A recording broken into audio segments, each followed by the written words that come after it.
In the last video, we found equation for the gradient del J over del W and del Z over del B as del Z over del W is equal to summation I is equal to 1 to m del Z over del Z I times xi, and del Z over del B is equal to summation I is equal to 1 to m del Z over del Zi, where del Z over del Zi is equal to 1 over m times Zi minus Yi.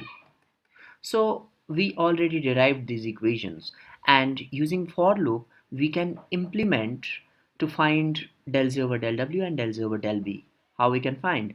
Let's see, dw, I'm representing del Z over del W as dw is equal to 0, and db, which is del Z over del B, and this dB is also equal to 0, and this dB represents del Z over del B. This is 0, and then for I is equal to 1 to m, find we can find dW is equal to dW plus this quantity, which is 1 over m times Zi minus Yi and times xi. So iterating through m loops, then we can see that dw, which is del Z over del W, will give this equation, and similarly dB is equal to, since dB is 0 initially, dw is also 0, dB plus 1 over m, which is this quantity, so it will be simply this one, Zi minus Yi. So from this we can find dw and dv, then we can also return these gradients using function we can implement. But it turns out that this approach is computationally expensive, because and very inefficient approach. So many lines of codes have to be written. So how it is computationally expensive?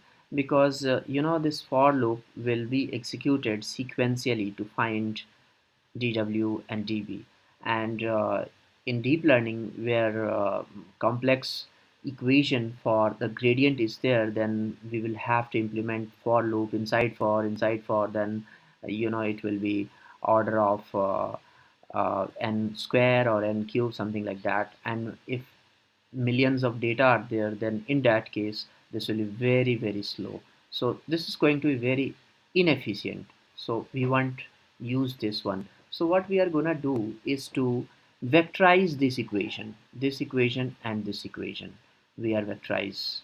So what do you mean by vectorization? In fact, vectorization means we have to write this equation in matrix form. Somehow we will use matrix or vector or even tensor also, and then what we will do, we will multiply these matrices or vectors. In fact, vector is special case of matrix.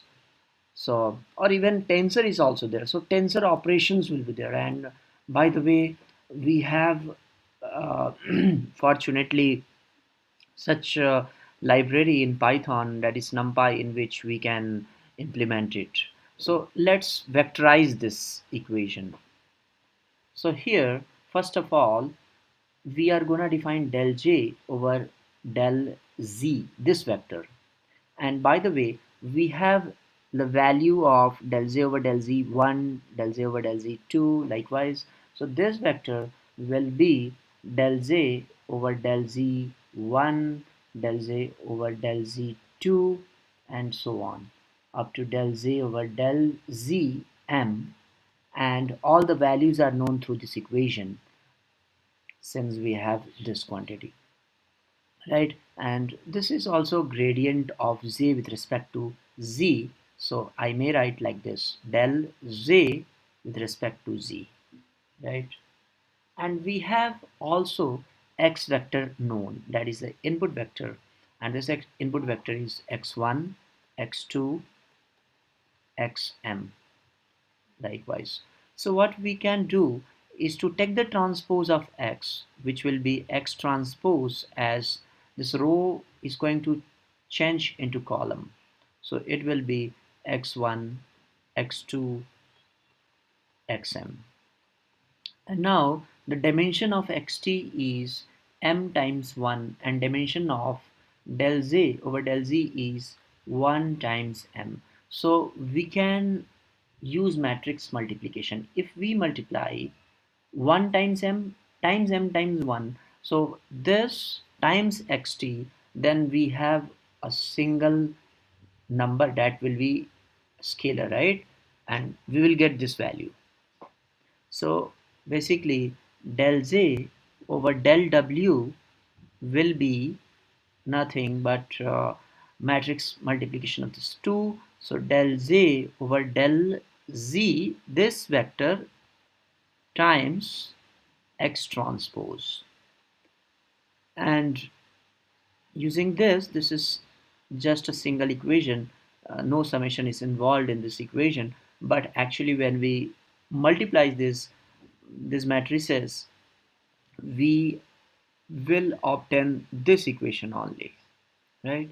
And similarly del z over del b is nothing but sum of all the elements of this. So we can write simply sum of del z over del z. So this is quite efficient approach to write this equation and to implement it in NumPy. We can see in NumPy is a built-in library of Python. So after we study multivariate linear regression, we will implement all the linear regression model in NumPy from scratch. Thank you.